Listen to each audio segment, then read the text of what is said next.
이제 말씀으로 나아가고자 합니다. 여러분 혹시 무속인을 찾아가 보신 적 있습니까? 무속인이라 하면 흔히 말하면 무당이겠죠. 혹시 무당을 직접 뵌 적이 있으십니까? 아마 대부분 없다라고 대부분 이야기하실 것 같습니다. 그런데 저는 최근에 좀 자주 보는 것 같습니다. 어디서 보느냐? TV 매체에서 참 자주 많이 보는 것 같습니다. 요즘 들어서 매체에서 쉽게 무속인들이 자주 등장하는 것을 참 보게 됩니다. 최근 유행했던 프로그램 중에 하나가 이 무속인들의 연애 프로인 이 신들의 연애 2라는 것이 방영되었습니다. 저는 신들의 연애 2라고 하길래 이게 무엇인가라고 살짝 보고 있었는데 보니까 무당들이 막 나오더라고요. 그래서 서로 흔히 말하면 이 커플 이렇게 이어지는 그런 것들을 이야기하고 있더라고요. 그러면서 무당의 얘기가 쭉 나오는 것을 보게 되었습니다. 그래서 이런 것들이 참 화제가 될 뿐만 아니라 어제 갑자기 제가 춤추는 이 프로그램 참 좋아하는데 월드 오브 스트리트 우먼 파이터인가 그런 게 있습니다. 스트리트 댄서들이 이렇게 춤추면서 경연을 한 것인데 갑자기 무당이 딱 나와서 이 사람들의 점을 봐줍니다. 이들의 다음 경쟁은 어떻고 다음 스텝에는 어떤 것이 위험할 거고 이 사람은 어떤 전생에 무엇이 있었고 막 이런 것들 막 주저주저 한 10분 정도 얘기를 하더라고요. 야, 그러면서 내가 이걸 왜 보고 있나 싶어서 다른 데로 돌리기도 했었습니다. 어찌 보면 우리 방송에서나 이런 매체를 통해서 우리 흔히 쉽게 무당들을 많이 접하게 되는 것이 우리 일상이 되어버렸던 것 같습니다. 어찌 보면 이 무속인들 접하는 이 진입장벽이 너무나 낮아졌기 때문에 그렇지 않을까 생각합니다. 최근 MZ세대들, 흔히 말하면 우리 젊은 세대들이 이 무속신앙과 많이 밀접하게 연관이 되어서 그들 많이 찾아간다라는 통계가 있었습니다. 여러분 혹시 들어보신 적 있으십니까? 우리 젊은 세대들이 우리가 흔히 저희 세대 때는 무속인을 찾아간다면 뭔가 으슥한 곳에 가서 뭔가 가야 되는 그런 진입장벽이 높은 곳이었는데 우리 젊은 세대들은 너무나 쉽게 그들에게 찾아간다는 것입니다. 어떻게 찾아갈까요? 바로 유튜브를 통해서, SNS를 통해서 찾아간다 합니다.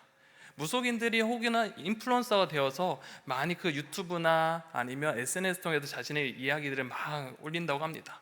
그래서 많은 사람들이 거기에 라이브 방송에 접속해서 자신의 점에 대해서 얘기하고 자신의 이야기를 하면서 자신의 미래에 대해서 궁금해서 묻기도 한다고 합니다.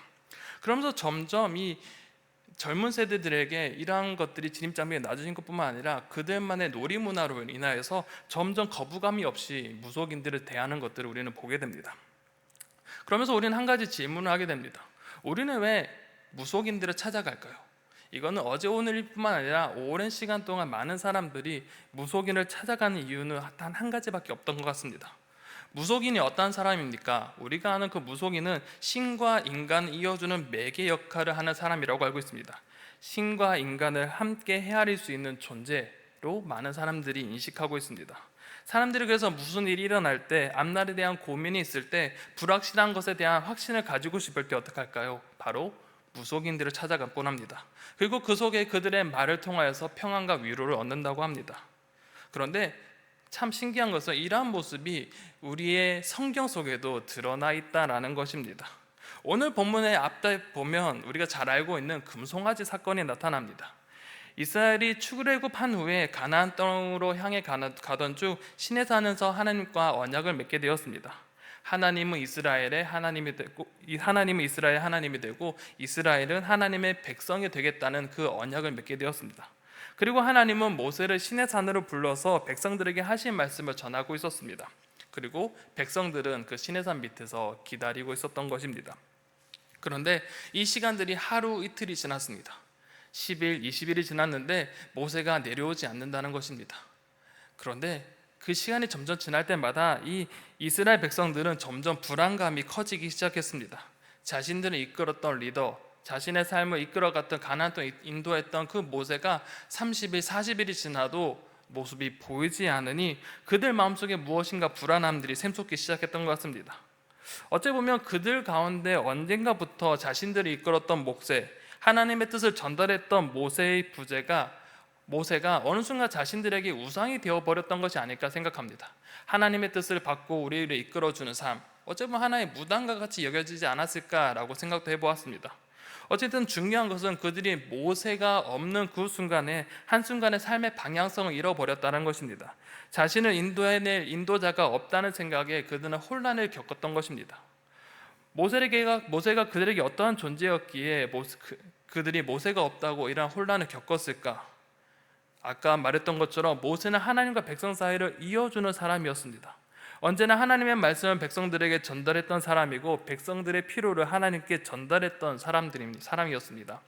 또한 그들 앞에서 언제나 진두지휘하면서 그들을 이끌어갔던 사람이며 언제나 그들과 함께했던 어쩌면 최고의 권력을 가진 사람이었기에 이스라엘 백성들에게 모세의 존재는 매우 절대적이었습니다. 어쩌면 이스라엘 백성들 사이에서 모세는 우상처럼 여겨졌을 수도 있습니다. 그렇게 백성들은 자신들의 불안을 잠재워주고 의지할 무엇인가가 필요했습니다. 모세가 없으니 자신이 뭔가 붙잡을 만한 사람이 필요했던 것이죠. 그래서 사람들은 이 모세의 부재 속에 아론에게 이렇게 요청합니다. 우리를 위하여 우리를 인도할 신을 만들라라고 요청합니다. 그리고 아론은 그들에게 금부치를 막 거두기 시작합니다. 그리고 그들의 요구에 따라 우상을 만드는데 그 우상을 만들고 난 뒤 이렇게 선포합니다. 이스라엘아, 이는 너희를 애굽 땅에서 인도하여 낸 너희의 신이로다라고 선포합니다. 이스라엘의 모습을 보면서 인간의 연약함과 간사함을 보게 되는 것 같습니다. 하나님께서 분명 모세를 세우셨고 그를 통하여서 이스라엘을 이끌어 가셨습니다. 하나님께서 그들을 이끌어 가셨고 언제나 그들을 인도하는 앞에 부름기둥과 불기둥으로 그들을 감가와 함께 하셨습니다. 그리고 그들에게 날마다 만나를 내려주시면서 일용할 양식을 그들에게 제공해 주셨습니다. 그리고 그들에게 필요에 따라 갈급함을 해소하기 위해서 물을 내주시기도 했습니다. 언제나 하나님께서는 그들 가운데 보이지는 않았지만 언제나 그들의 필요를 채워주셨던 분입니다. 그런데 눈에 보이는 그 모세가 없어지니 이제는 눈에 보이지 않는 하나님까지도 부정해버리는 것입니다. 그리고 눈에 보이는 무엇인가를 잡으려 합니다. 결국 그 눈에 보이는 것, 금송아지를 만들어내고 그것이 자기의 신이라며 먹고 마시며 기쁨에 뛰놀며 기쁨과 평안과 위안을 누리는 것입니다. 그런데 우리는 이러한 이스라엘 모습 속에서 우리는 한 가지 이들의 행동을 정의할 수 있습니다. 이들을 어떤 죄라고 우리는 정의할 수 있습니까? 바로 우상숭배라고 우리는 정의할 수 있습니다. 그렇다면 우리는 우상숭배가 무엇일까요? 무엇이 우상숭배고 어떻게 하는 행동이 우상숭배일까요? 출애굽기 20장 3절에서 4절에는 분명하게 하나님께서 우리 가운데 말씀하여 주십니다. 너는 나 외에는 다른 신을 내게 두지 말라. 그리고 그 다음입니다. 4절에 보면 너를 위하여 새긴 우상을 만들지 말고 또 위로 하늘에 있는 것이나 아래에 땅에 있는 것이나 땅 아래 물속에 있는 것에 어떤 형상도 만들지 말며라고 말씀하십니다. 우상을 숭배한다는 것은 자신이 믿고 있는 신을 형상화하여서 어떠한 상, 조각물을 만들어 놓고 그것에 절하며 숭배하는 행위를 우상 숭배라고 간단히 정의할 수 있습니다. 그런데 단순히 이것만이 아닙니다. 우상 숭배는 단순히 어떠한 상에 숭배하고 그것을 경배하고 그것의 안위를 찾는 것이 아니라 그보다 더 넓은 차원의 우상 숭배를 이야기합니다. 골로새서 3장 5절에 보면 세 번역을 읽어보면 이렇습니다. 그러므로 땅에 속한 지체의 일들 곧 음행과 더러움과 정욕과 악한 욕망과 탐욕을 죽이십시오. 탐욕은 우상 숭배입니다 라고 분명하게 말하고 있습니다. 결국에는 우상 숭배가 무엇일까요? 골로새서에서는 물질적인 것이나 정신적으로든 영적이로든 그 무엇이라도 하나님보다 더 위에 둔다는 것, 그것을 하나님보다 더 사랑하는 것, 그 모든 것을 우상 숭배라고 정의합니다. 즉 우상이란 것은 하나님이 아닌 것을 내 마음의 중심에 두는 것, 또한 그것을 의지함으로 기쁨과 안전을 누리는 그 모든 행위가 우상 숭배라는 것입니다. 그런데 이 모습이 이스라엘과 또 우리가 믿지 않는 그 사람들의 무속인을 찾아가는 그 사람뿐만 아니라 우리 안에도 있다는 것을 우리는 기억해야 합니다.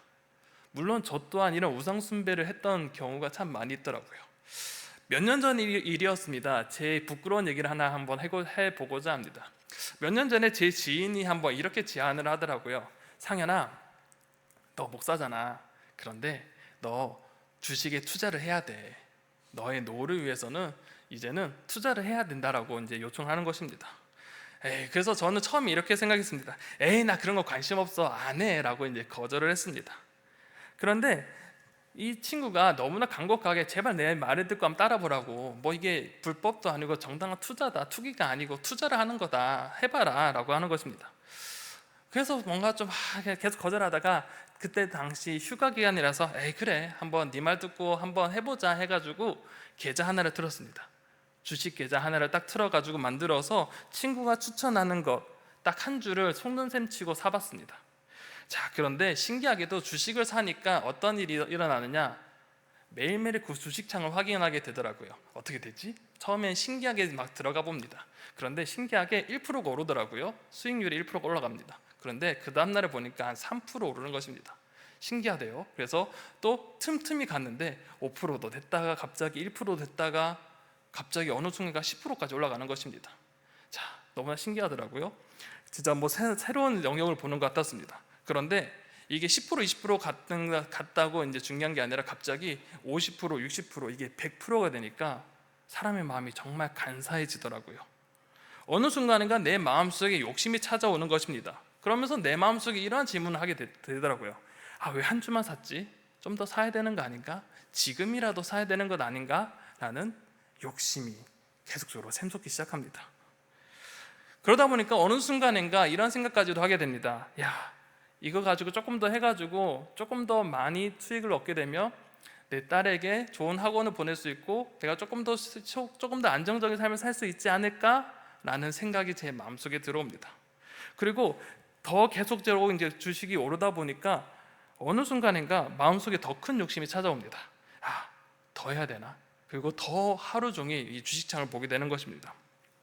그러다 보니까 이 주식창을 보는 것이 일상이 되어져 버렸습니다. 잠잘 때도 주식 생각, 주식 차트를 언제나 생각하게 되면서 야, 이거 얼마큼 더 오를까라는 기대감과 함께 상상의 나래를 펼치기 시작합니다. 그런데 이게 저만의 문제가 아니더라고요. 여러분도 한 번씩 다 경험해봤던 문제 같습니다. 그런데 참 신기하게도 이렇게 주식에 집중을 하다 보니까 잠자는데 어느 순간 제 머리 위 천장을 바라보는데 주식봉이 이렇게 그려지기 시작하더라고요. 그러면서 한 가지 떠올랐습니다. 아, 옛날에 당구에 미치신 분들이 잠자면 그 천장에 당구 다이가 딱 켜져 있고 당구 볼이 딱딱딱 그려지면서 길이 보인다라는 얘기를 들은 적이 있었습니다. 아, 근데 그게 저의 모습이더라고요.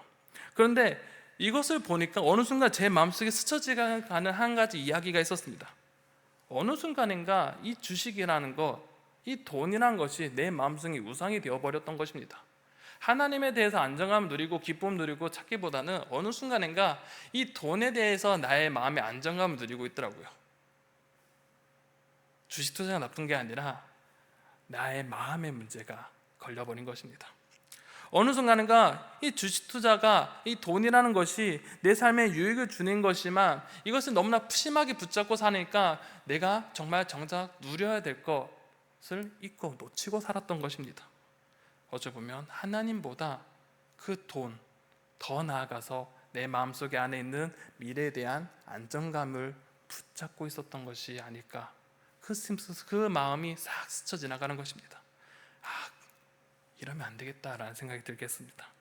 그런데 저뿐만 아니라 우리의 일상도 참 동일한 것 같습니다. 하나님보다 더 내 마음을 편안하게 해주는 것입니다. 하나님을 찾는 것보다 내 마음속에 안정감을 주는 것들이 저마다 하나쯤은 있는 것 같습니다. 사회가 불안할 때, 경기가 좋지 않고 직장과 가정에 여러 가지 힘들고 어려운 것들이 참 많이 있습니다. 그래서 어찌 보면 성공과 돈, 또한 내가 인정받는 것과 우리의 자녀들, 나의 자아를 실현하는 것, 그것이 내 마음속에 중심에 두고 그것을 더 중요하게 여기며 살아갈 때가 참 많이 있습니다. 예전에 교회에 한 권사님이 계셨습니다. 부동산을 하시는 분이셨는데 어느 순간 갑자기 친방 요청이 왔습니다. 그 장소가 병원이었습니다. 어느 날 이 사무실에 전등을 가려고 의자 위에 올라갔는데 그게 일반 의자가 아니라 돌아가는 의자였던 것 같습니다. 그 의자 올라가서 전등을 가다가 넘어지신 것입니다. 그래서 팔이 부러지고 허리가 다치셔서 입원해 주셨습니다. 그래서 거기 교구 권사님을 통해서 같이 신방을 가게 됐는데 입원하신 권사님이 저에게 한 가지 이야기를 하시더라고요. 목사님, 저 한 가지 부끄러운 거 이야기할 게 있어요 라고 하는 것입니다. 한 가지 고백할 것이 있다고 합니다. 순간 목사로서 신방을 갔는데 목사님께 뭔가 털어놓을 것이 있다고 하니 순간 긴장이 되었습니다. 그런데 그 긴장된 마음을 잠깐 내려놓고 권사님 뭐예요? 해서 물어보았습니다. 근데 놀랍게도 이러한 얘기를 하셨던 것입니다. 제가 몇 달간 부동산에 미쳐 있었습니다. 그래서 건물에 미쳐 있어서 건물을 사고 파는 것이 너무 재밌었고, 건물을 사고 팔다 보니까 돈이 들어오고 너무나 행복한 나머지 온종일 건물만 보고 다녔어요 라고 얘기하는 것입니다. 그런데 맨날 이렇게 건물만 들여다보고 돈이 쌓일 것을 생각하고 그것이 내 삶의 안정감이 된다고 생각했었는데, 내가 다치고 나니까 내가 부동산에 미쳐 있다는 것을 이제야 깨닫게 됐어요 라고 이야기하는 것입니다. 부동산과 재물이 내 마음속에 중심을 자리 잡으니 모든 것이 내 삶에 그것에 집중되었던 것입니다. 그러니 하나님과의 관계도 놓치게 되고 자신의 건강도 놓치고 내가 돌보아야 될 것을 놓쳤다는 것입니다.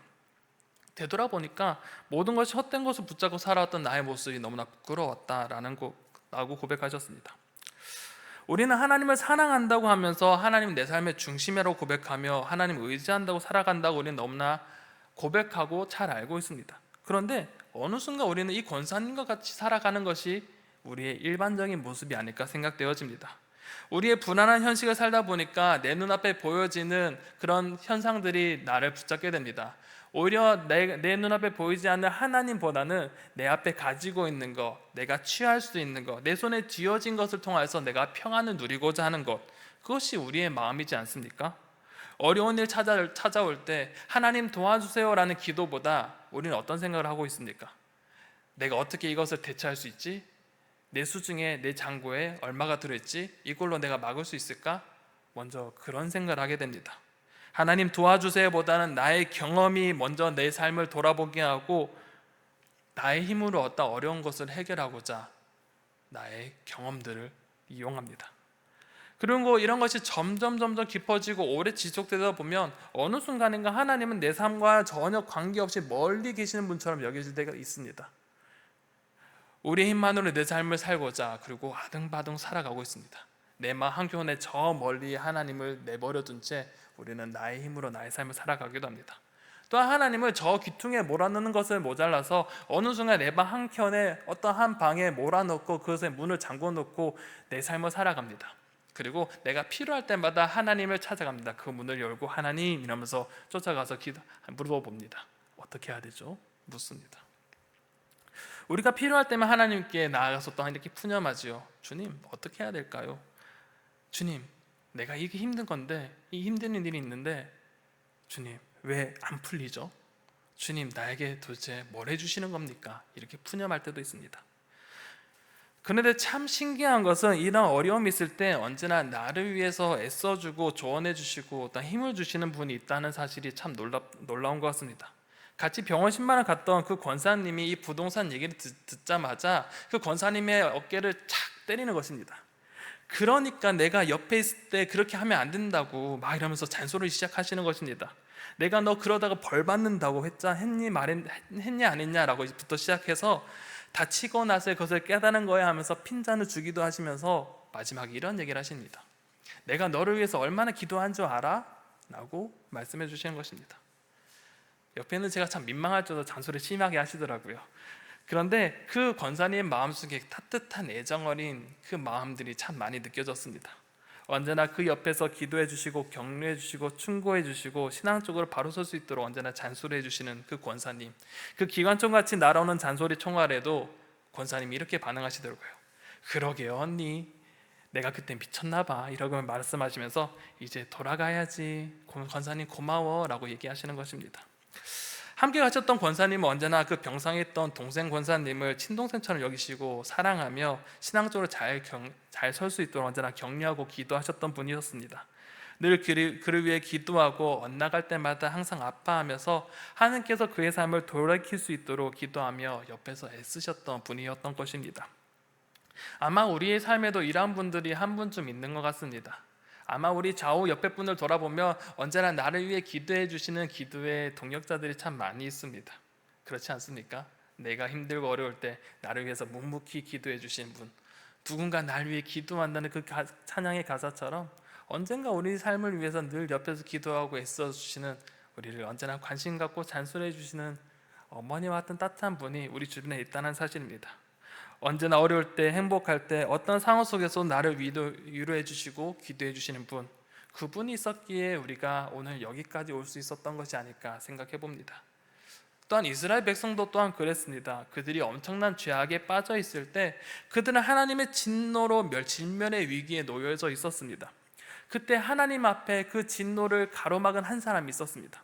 바로 모세였습니다. 시내 산에서 하나님이 이스라엘 향한 진노를 퍼붓고 그들을 진멸하겠다라고 하나님께서 이야기하셨을 때 모세는 백성과 하나님의 사이에 섰습니다. 그리고 하나님께 이렇게 기도합니다. 11절에서 13절에 보면 모세가 그의 하나님 여호와께 구하여 이르되 여호와여 어찌하여 그 큰 권능과 강한 손으로 애굽 땅에서 인도하여 내신 주의 백성에게 진노하시나이까. 어찌하여 애굽 사람들이 이르기를 여호와가 자기의 백성을 산에서 죽이고 지면에서 진멸하는 악한 의도로 인도해 내었다 말하게 하시려 하시나이까. 주의 맹렬한 노를 그치시고 뜻을 돌이키사 주의 백성에게 이 화를 내리지 마옵소서. 주의 종 아브라함과 이삭과 이스라엘을 기억하소서. 주께서 그들을 위하여 주를 가리켜 맹세하여 이르기를 내가 너희의 자손을 하늘의 별처럼 많게 하고 내가 허락한 이 땅을 너희 자손에게 주어 영원한 기업이 되게 하리라 하셨나이다 라고 언약을 붙들고 기도했습니다. 모세는 이렇게 이스라엘에 진멸되지 않도록 하나님 앞에 기도하며 나아갔습니다.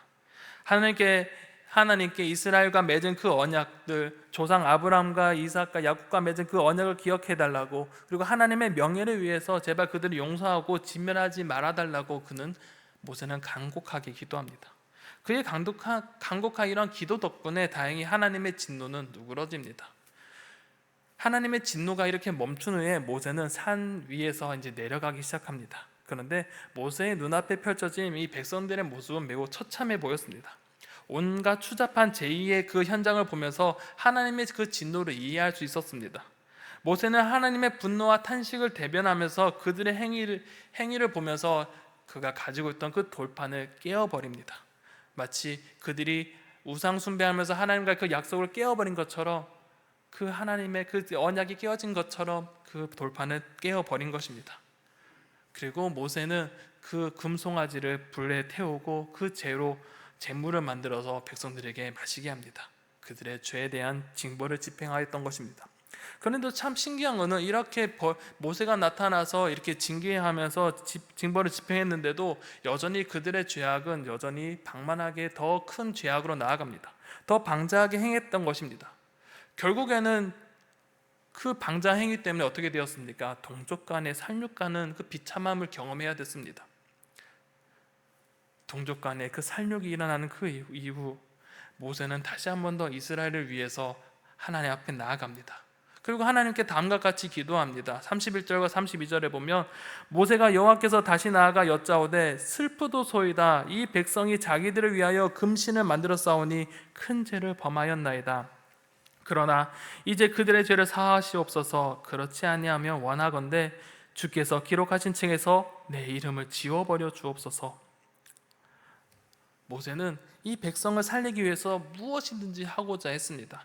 그 마음이 어찌나 컸던지 주께서 기록하신 그 책, 우리가 아는 그 생명의 책에 자신의 이름을 지워서라도 백성을 구할 수 있다면 그렇게 해달라고 하나님 앞에 간곡하게 나아갑니다. 자신의 생명조차도 아끼지 않고 하나님 앞에 그 백성들을 살려달라고 기도하며 그 앞에 나아갔을 때 그 결과가 어떻게 되었을까요? 오늘 본문 33, 34절에 보면 이렇게 말씀합니다. 여호와께서 모세에게 이르시되 누구든지 내게 범죄하면 내가 내 책에서 그를 지워버리리라. 이제 가서 내가 내게 말한 곳으로 백성을 인도하라. 내 사자가 내 앞에서 가리라. 그러나 내가 보응할 날에는 그들의 죄를 보응하리라 말씀합니다. 하나님께서는 모세의 그 기도에 거절하셨습니다. 하나님은 일시적으로 심판을 철회하고 유예된 심판에 대해서 말씀하십니다. 즉 심판은 유예됐지만 그 진노 자체가 완전히 회수되지 않았고 단지 그 보응의 날에 그날까지만 하나님께서 참으시겠다라고 말씀하십니다. 모세는 이스라엘의 죄를 대신 질 수가 없었던 것입니다. 아무리 뜨거운 마음으로 기도해도 내 생명을 걸고 기도한다 할지라도 그는 하나님과 백성 사이에서 벌어진 그 죄의 결과를 메꿀 수 없고 해결할 수 없었던 것입니다. 왜냐하면 모세는 좋은 중보자이지만 완전한 중보자가 아니기 때문입니다. 그런데 참 놀라운 것은 하나님은 우리 가운데 이러한 모세를 통하여서 좋은 중보자의 모습을 보여주시면서 또한 완벽한 중보자를 이 땅에 보내주셨다라는 사실입니다. 바로 그분이 예수님입니다. 모세의 중보가 예표가 되어 하나님은 예수 그리스도를 이 땅에 보내주셔서 완전한 중보자로 이 땅에 보내주셨습니다. 모세는 이스라엘 백성의 그 죄로 인해 기도할 수밖에 없었지만 예수께서는 우리의 죄를 대신 짊어지시고 십자가에 달려 죽으셨고 또 우리를 위하여 부활해 주셨습니다. 이 사건은 예수님과 하나님과 그 인간 사이의 완전한 중보자이심을 보여주는 사건입니다. 그렇게 에베소서 2장 12절에서 14절에는 이렇게 말씀합니다. 그때 너희는 그리스도 밖에 있었고 이스라엘 나라 밖의 사람이라. 약속의 언약들에 대해서는 외인이요 세상에서 소망이 없고 하나님도 없는 자이다 라고 합니다. 죄로 인해서 우리는 하나님과의 밖에 있는 삶, 외인이라고 말합니다. 그런데 13절에 보면 이제는 전에 멀리 있던 너희가 그리스도 예수 안에서 그리스도의 피로 가까워졌느니라 라고 합니다. 예수 그리스도의 피로 인하여서 밖에 있는 너희가 이제 예수 그리스도 하나님과 가까워졌다라고 말씀합니다. 그래서 14절에 이렇게 말합니다. 그는 우리의 화평이신지라 둘로 하나를 만드사 원수된 것 중에 중간 막힌 담을 자기 육체로 허시고 라고 말씀하십니다. 결국 예수님께서 그 하나님과 인간 사이에 그 막힌 그 담을 허무시고 그 사이에 서셨다라는 것입니다. 예수님의 죽으심과 부활로 통해서 그 죄로 멀어진 그 하나님과 인간의 그 관계를 화해시키신 분이 바로 예수님이십니다. 하나님의 그 진노를 누그러뜨리고 인간이 예수 그리스도를 통해서 하나님께 나아갈 수 있게 하시며 하나님과 화평을 누리게 하셨다는 것입니다. 그렇게 로마서 8장 34절에서는 누가 정죄하리요 죽으신 뿐 아니라 다시 살아나시는 그리스도 예수시니 그는 하나님 우편에 계신 자요 우리를 위하여 간구하시는 자니라 라고 말씀합니다. 예수님께서 승천하시고 난 뒤에 하나님 보좌 우편에 앉아 계셨는데 그것에서 끝나는 것이 아니라 우리를 위해 간구한다라고 말씀합니다. 그런데 여기서 이 간구한다라는 것을 원어적 의미를 찾아보면 호소한다, 청원한다, 중재한다라는 것입니다. 이 말은 법정용어로서 변호사의 역할을 뜻합니다. 하나님과 백성 사이에, 인간 사이에 하나님께서 중재자, 변호사가 되어주셔서 하나님께서 우리가 구원을 완전하게 이룰 수 있도록 옆에서 간구, 중재하신다, 중보하신다라는 것입니다. 즉 예수님께서 언제나 하나님과 인간 사이에 서셔서 우리 가운데 언제나 중보하고 중재하고 변호하신다라는 것입니다. 그래서 우리를 언제나 완벽한 구원의 길로 우리의 삶을 인도해 나가신다라는 것입니다. 그런데 이보다 더 놀라운 사실이 있습니다. 예수님께서 우리를 위해 중보자로 역할을 하셨지만 또한 하나님께서 우리를 하나님 앞에 나아가는 제사장으로 부르셨다라는 것입니다. 우리가 너무나 잘 알고 있는 베드로전서 2장 9절 상반절에 보면 이렇게 기록합니다. 그러나 너희는 택하신 족속이요 왕같은 제사장이요 거룩한 나라요 그의 소유된 백성이니 라고 말합니다. 여기서 우리가 볼 것은 제사장이라는 것입니다. 하나님께서 우리를 왕같은 제사장으로 부르셨다라고 말씀합니다. 제사장은 어떤 역할을 하는 사람이었습니까? 그 성막에서 제사장은 백성을 대신하여 하나님께 나아갔던, 지성소로 나아갔던 사람들입니다. 즉 제사장의 가장 중요한 임무가 무엇이냐? 바로 중보라는 것입니다. 하나님과 백성 사이의 중보자, 그 제사장이 했던 역할입니다. 결국 하나님께서 우리를 제사장으로 불러주셨고 우리는 세상의 그 구원을 위해 중보하는 일로 우리를 부르셨다라는 것입니다. 그렇게 야고보서 5장 15절에서 16절에는 우리 가운데 이렇게 권면합니다. 믿음의 기도는 병든 자를 구원하리니 주께서 그를 일으키시리라. 혹시 죄를 범하였을지라도 사함을 받으리라. 그러므로 너희 죄를 서로 고백하며 병 낫기를 위하여 서로 기도하라. 의인의 간구는 역사하는 힘이 큼이니라 라고 말씀합니다. 한마디로 말해서 서로를 위해 기도하라, 중보 기도하라 라고 말씀하십니다. 서로를 위해 기도하는 것에서 분명하게 성경 우리 가운데 말씀하여 주십니다. 단순히 나를 위한 기도뿐만 아니라 우리의 성도를 위해, 나 옆에 있는 사람을 위해 뿐만 아니라 교회와 이 나라와 이 땅을 위해 우리를 왕같은 제사장으로 불러주시고 우리 가운데 기도자로, 중보자로 우리를 이 땅에 불러주셨다라는 것입니다. 사랑하는 성도 여러분, 그렇다면 우리는 어떻게 중보자로서 역할을 다해야 될까요? 분명 여기서 한 가지 우리가 생각해야 될 것은 완벽한 중보자는 바로 예수님밖에 없습니다. 대신 바로 우리가 그들을 위해서 어떻게 함께 중보하며 함께 하나님의 일에 협력할 것인가에 대한 부분들을 우리는 생각해 보아야 됩니다. 사실 중보기도 하는 것은 참 너무나 어렵습니다. 그렇지 않습니까? 남을 위해 기도하는 것 쉬운가요? 어려운가요? 참 어렵습니다. 나를 위해 기도하는 것도 벅찬데 남을 위해 기도하는 것 참 쉽지 않습니다. 그런데 남을 위해 기도할 때가 있습니다. 누구를 위해 기도할까요? 내가 사랑하는 사람을 위해 기도합니다. 여러분 자녀들을 위해서 언제나 기도하지 않으십니까? 왜 자녀를 위해 기도할까요? 사랑하기 때문에 기도합니다. 내 딸이 너무나 사랑스러우니, 내 아들이 너무나 사랑스러우니 그 사랑하는 마음으로 그 자녀가 잘 되길 원해서 더 하나님을 깊이 알아가기 위해서 우리는 자녀를 위해서 언제나 기도합니다. 그 마음 깊은 곳에 사랑이란 것이 있기 때문입니다. 상대방에 대한 관심과 사랑이 있기에 저절로 기도하게 되는 것입니다. 그런데 이 사랑만으로 중보기도가 가능할까요? 하나님께서 그 사랑의 마음을 가지고만 중보기도 하라고 말씀하셨을까요? 과연 사랑만으로 이 중보의 역할을 잘 감당할 수 있을까요? 우리는 잠시 모세 이야기로 잠깐 되돌아가고자 합니다. 모세 이야기를 보면 모세가 어떻게 백성들을 위해 중보기도할 수 있었을까라고 생각해 볼 수 있습니다. 모세가 왜 백성들을 이렇게 자신의 생명책에 그 기록까지 지어가면서까지 하나님 그들을 살려주세요, 진멸하지 말아달라 이렇게 기도할 수 있었을까요? 하나님에 대한 사랑 때문일까요? 아니면 백성들을 향한 사랑 때문일까요? 그 두 가지 다일까요? 아니면 그 어떤 것이 있었을까요? 곰곰이 묵상해 보니 이거 말고 다른 것이 있었던 것 같습니다. 그것이 무엇일까요? 사랑 말고 다른 것. 그 중 하나가 사명과 책임감입니다. 모세는 하나님과 백성 사이에 세워진 지도자였습니다. 하나님이 맡기신 그 사명에 따라 때로는 백성들에게 실망하고 분노하면서 그들을 떠날 수 없었습니다. 그 책임감이 단지 직책에서 비롯된 것뿐만 아니라 하나님 앞에서 받은 그 부르심에서 비롯된 것입니다. 하나님이 맡기신 자리였기 때문에 백성들의 그 죄를 범하고 타락했을지라도 모세는 하나님 앞에 엎드릴 수밖에 없었던 것입니다.